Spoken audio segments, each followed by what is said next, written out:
আসসালামু আলাইকুম, welcome to অরিশাস cooking. আজকে আমরা তৈরি করব মেথি শাক ভাজি।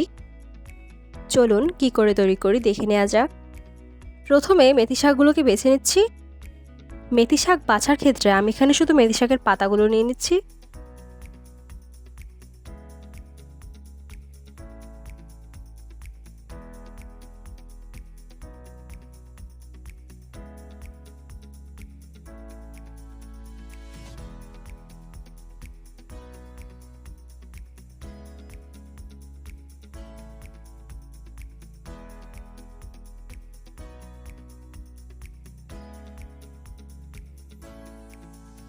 এখানে আমি 2-8টি শাক বেছে নিয়েছি। এই তো শাকগুলো সব বেছে চলে আসলাম।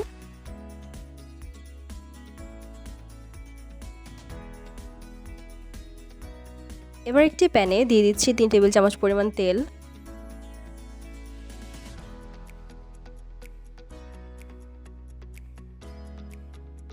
আর দিচ্ছি 2টো শুকনো মরিচ টুকরো করে। শুকনো মরিচটা ভাজা ভাজা হয়ে গেলে এর মধ্যে দিয়ে দিচ্ছি 2 টেবিল চামচ পরিমাণ রসুন কুচি আর দিয়ে দিচ্ছি 3 টেবিল চামচ পরিমাণ পেঁয়াজ কুচি। এবার এগুলোকে ব্রাউন করে ভেজে নেব।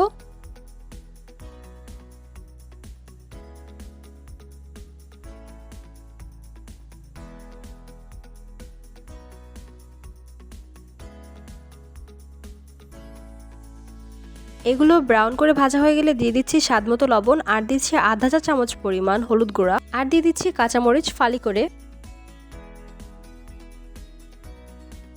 এ পর্যায়ে মেথি শাকগুলো দিয়ে দিব।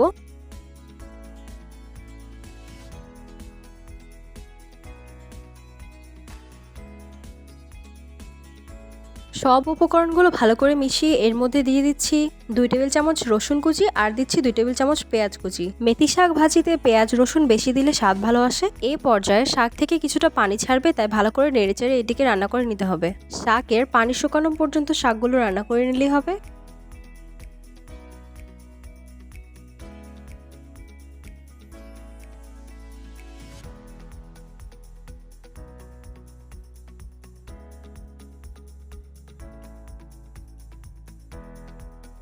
এই তো আমাদের মেথি শাক ভাজি তৈরি। রেসিপিটি ভালো লাগলে শেয়ার করে দিবেন, কেমন হলো কমেন্ট করে অবশ্যই জানাবেন। এখন পর্যন্ত আমার চ্যানেলটি সাবস্ক্রাইব না করে থাকলে সাবস্ক্রাইব করে দিবেন। Thanks for watching. আল্লাহ হাফেজ।